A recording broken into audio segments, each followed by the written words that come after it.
there neighbors, Kevin here with etrailer, and today we're going to be taking a closer look at the Gen-Y shock absorbing fifth wheel pin box. If you've been towing a fifth wheel trailer for a while, you definitely know that a standard pin box is not going to cut it when it comes to ride quality.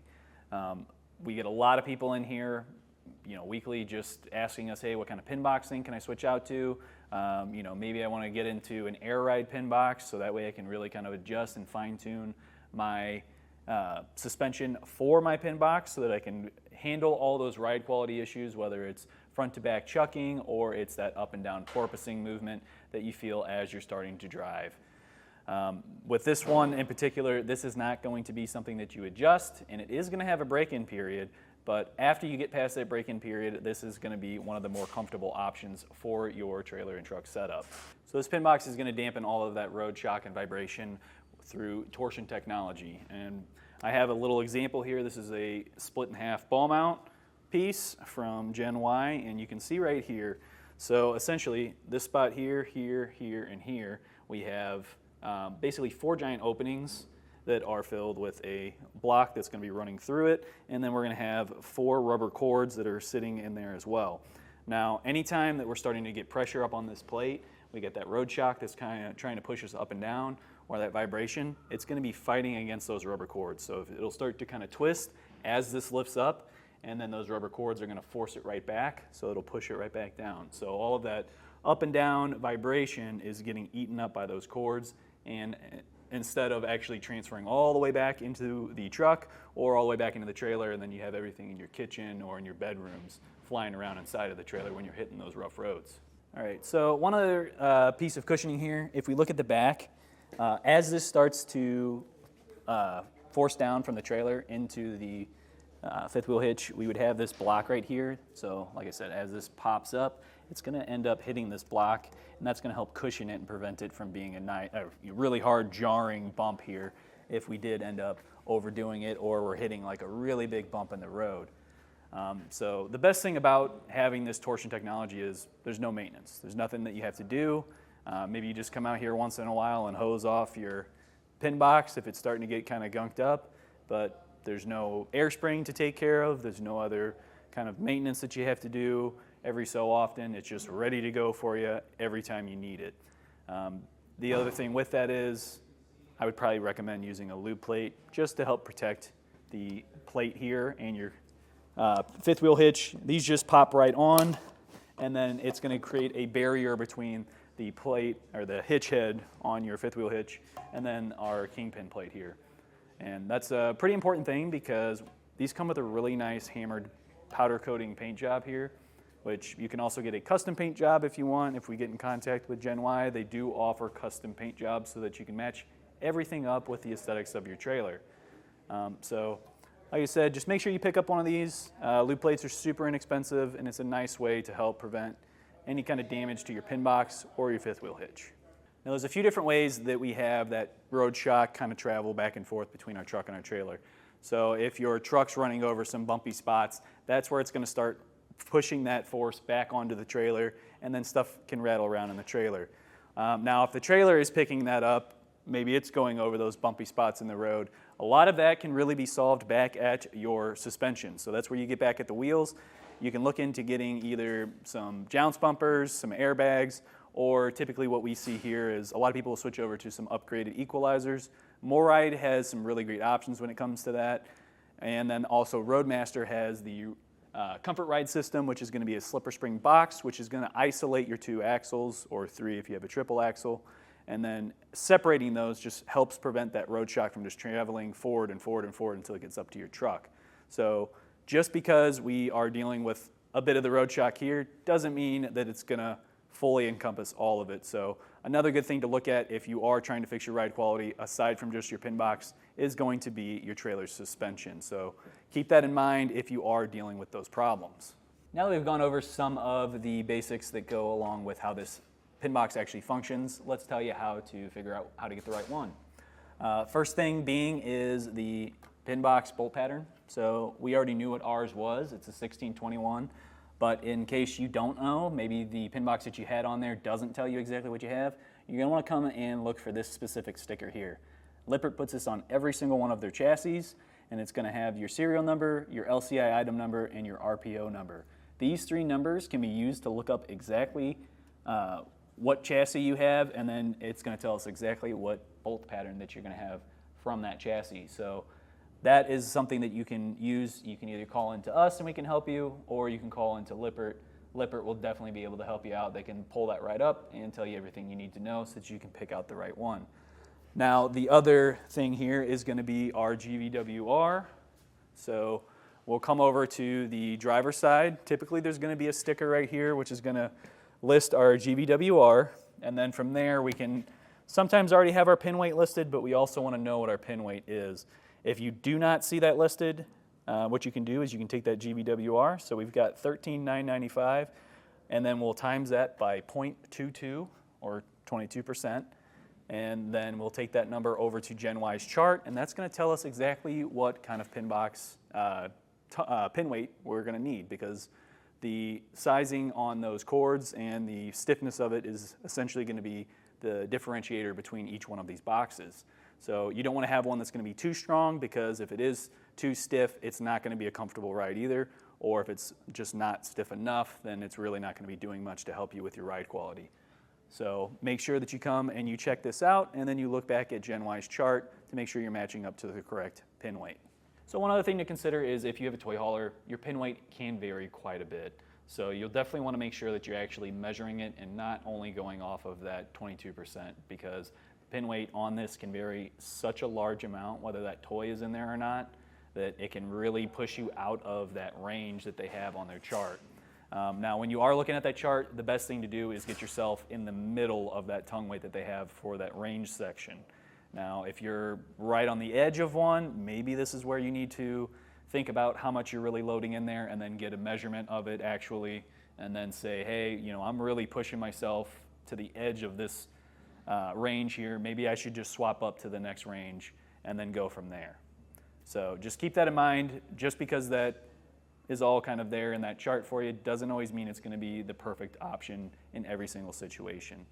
Another thing to go along with that is properly loading your trailer.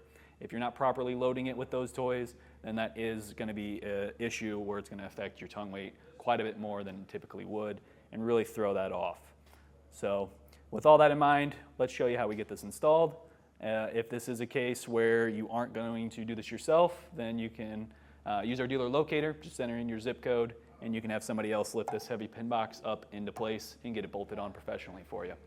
So there's a little bit of prep work that you're going to want to do before you start to take down your old pin box, because these are pretty heavy. It's not something that just one person can typically just kind of sit there and hold the weight, especially while you're trying to also take out the bolts. So we have our forklift set up with a pallet here. So I'm butted right up against the kingpin here, and I've only got like an inch drop over here at the back. So there won't be some gigantic drop down once we start loosening up all these bolts. Now it's important to also double check, make sure all your wiring's out of the way. There's nothing else that's going to accidentally get caught once we do drop this down. So the 7-way was all coiled up inside the turret. I pulled that out. I have it sitting aside. And then also our neighbor has a breakaway cable that was magneted to the actual pin box itself. So I moved that up onto our mounting ears. So just double check. It's really easy to forget some little small wires or anything that you might have on there. It'll come flying off once the pin box drops down. So we're looking for anything that's not connected to the mounting ear.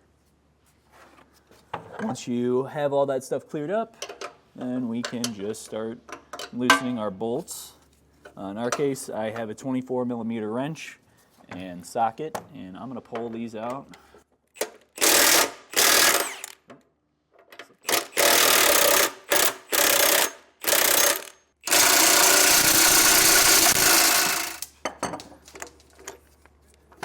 One thing I am going to do is leave one bolt in on each side. I guess I'll leave the other one since this is already pinching here. Might also be a good idea, have something you can pry up onto. So with the way that I'm sitting here, the kingpin's always going to hit first with my pin box. So as I start pulling these bolts out, it's going to start leaning back, and it's going to pinch our bolts like it's doing right now with this back one. Big pry bar. Be a good help just to kind of unpinch yourself. You can just put it at the back, use it against whatever surface you have to catch that with, and start to lift up on it. Now, if you're doing this with a bunch of people, you're gonna have to have those buddies just lift it up a little bit more so you can slowly do each one.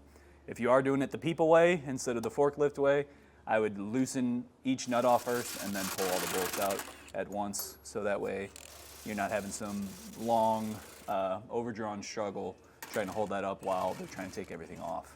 So I use the pry bar and lift it up from the back. I'm kind of lowering it real slow right now. And as soon as we had those other 4 bolts out, drops right down just due to the weight. So once again, just do one more double check, make sure you don't have anything that's going to catch, and then I'm going to start lowering our forklift here to fully drop this pin box out of the way. One other thing I like to do before we go to put the next one in is just try and scrape off any kind of rust or corrosion that's built up on here with just a wire brush. Doesn't have to be too fancy. Honestly, I wouldn't even recommend really repainting it either, just because the second you put that up there, it's just going to scratch it again and take the paint right back off. Okay, so we have our new pin box set up on here. I did throw some blocks under it at the back side because we have all this weight up front and it's kind of throwing off having us sit straight. So just a couple blocks of wood. I've got myself most of the way lined up. I will probably have to muscle this just a bit more because it looks like we're probably about a ½ inch off. Also probably need to kind of tilt up a little bit because we are leaning down right now. But I'm doing this all with the forklift. Obviously, you're going to have to probably do this with some other people, maybe a couple of jacks. Getting this in here can be a bit of a challenge, so this is definitely a multi-person job. But once we get this up here, we're going to be matching up with the same bolt holes. So when you remove one, it is a little bit easier to figure out exactly which ones you're going to want to use again, just because we have rust spots, we have spots where the paint's missing now, and you can even see, especially on the inside of our mounting gears, there's plenty of paint chipped away to tell us exactly where we need to match back up so that we're keeping with that 1621 bolt pattern. All right, now I'm going to be lifting up using our forklift here. I gotta go real slow though.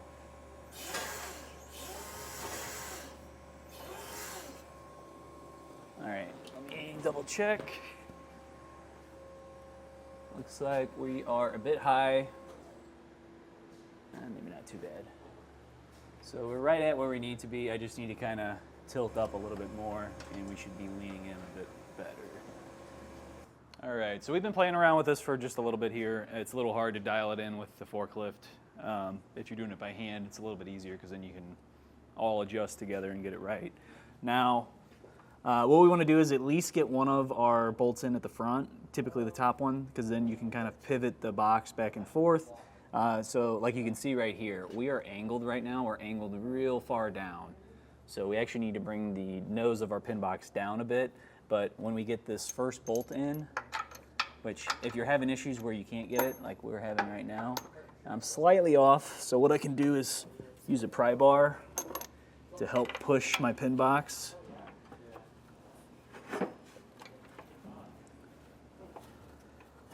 And get us a little bit better lined up here. Looks like we need to come over a bit more. Can get that one in for right now though.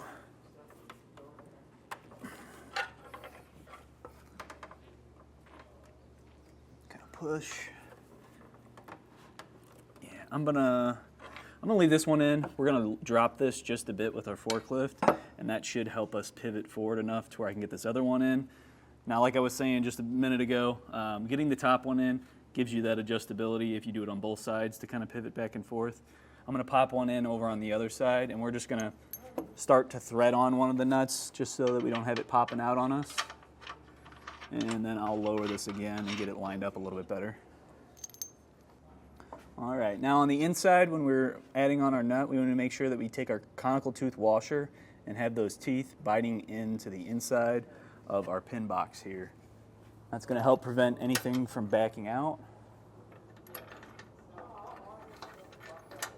Tighten down.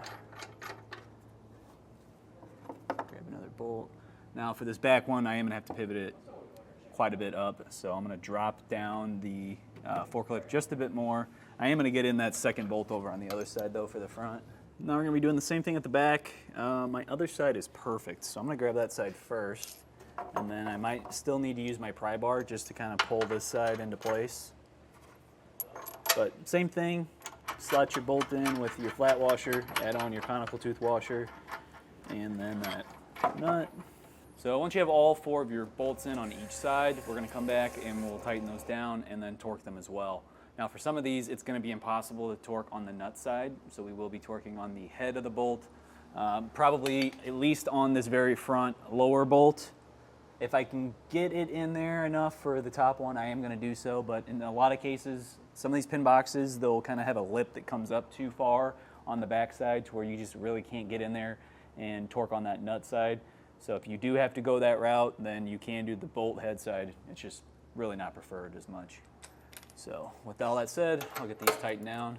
All right, so that lip is going to be too much in the way for me to get my torque wrench in there and actually have any room to turn it. So I am torquing from the head of the bolt.